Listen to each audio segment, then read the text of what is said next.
मैं विनय कुमार वैद्य। हमारा आज का विषय है उपनिषदों में ब्रह्म तत्व। ब्रह्मन शब्द बृहद धातु से बना है, जिसका अर्थ है बढ़ना या फैलना। ये शब्द प्रारंभ में यज्ञ के लिए प्रयुक्त होता था, परंतु बाद में यह सर्वव्यापक परम सत्ता का वाचक बना। ब्रह्म परम तत्व है, वह जगत कारण है। छांदोग्य उपनिषद में ब्रह्म के लिए तज्जलान शब्द का प्रयोग हुआ है। तज्जलान अर्थात तत् मतलब ब्रह्म वह शब्द है, ज मतलब जायते जिससे सारा जगत उत्पन्न होता है, ल अर्थात लियते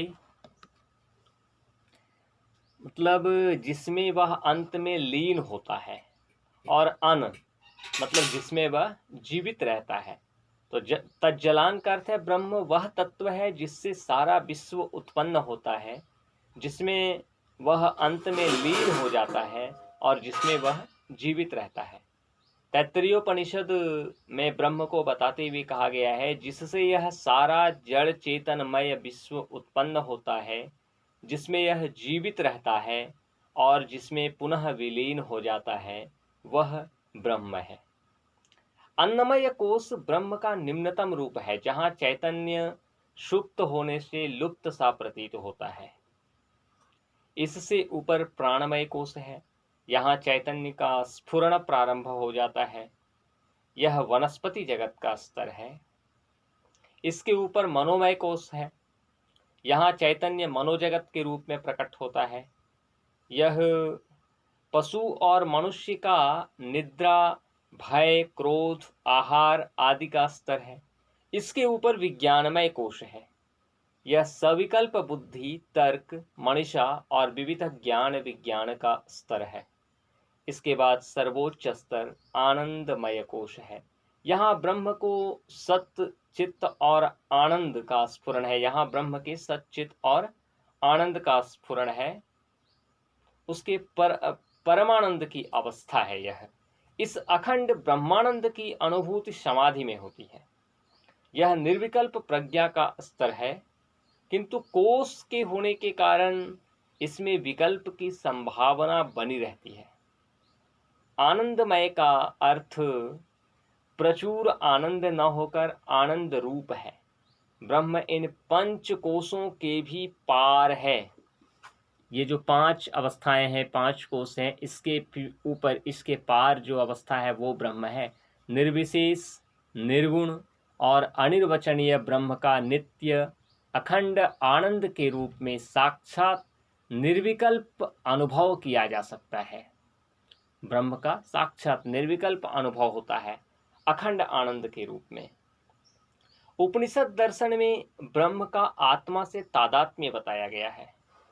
ब्रह्म अंतर्यामी और पारगामी दोनों है।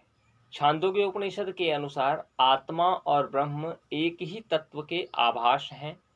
शुद्ध अखंड चैतन्य ही जीव और जगत के रूप में प्रतीत होता है। ब्रह्म सविशेष और निर्विशेष या सगुण और निर्गुण दोनों है। सगुण ब्रह्म को अपर ब्रह्म और निर्गुण ब्रह्म को पर ब्रह्म कहा गया है। अपर रूप में ब्रह्म सविशेष, सगुण, सप्रपंच, सविकल्प और सौपाधिक है, तथा पर रूप में ब्रह्म निर्विशेष, निर्गुण, निष्प्रपंच, निर्विकल्पक और निरुपाधिक है। जगत कारणता, समस्त कल्याण गुण संपन्नता, विश्वव्यापकता, संप्रभुता आदि सगुण ब्रह्म के तटस्थ लक्षण हैं। निर्गुण ब्रह्म का कोई भी गुण निर्दिष्ट नहीं किया जा सकता। अतीन्द्रिय, निर्विकल्प, निरुपाधिक और अनिर्वचनीय ब्रह्म इंद्रिय, बुद्धि और वाणी के द्वारा ग्राह्य नहीं है।